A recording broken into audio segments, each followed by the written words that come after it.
Hello, karibuni tutengeneze scrub ya mchele. Okay, tunaanza na kuosha mchele wetu kama hivyo, alafu tutaupika.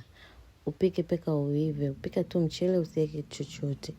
Then tuna maziwa ya fresh, then tuna asali.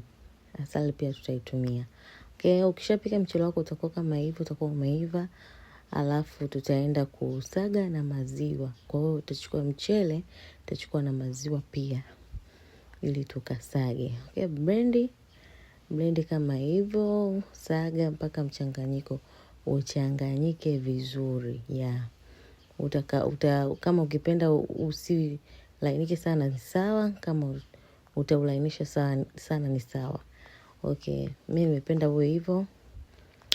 So, tutachanganya asali na mchanganyiko wa mchele, wali na maziwa. Kuchanganya kama maisha yako yalivyokuchanganya. I'm just kidding.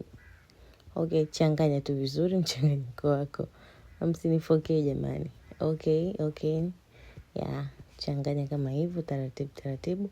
Mpaka utakapochanganyika kama hivyo. Then, osha uso wako vizuri, alafu paka. Ukishapaka kaa hadi ikauke, then nawa. Ukishanawa unaweza ukapaka mafuta yako unayopakaga. Bye bye.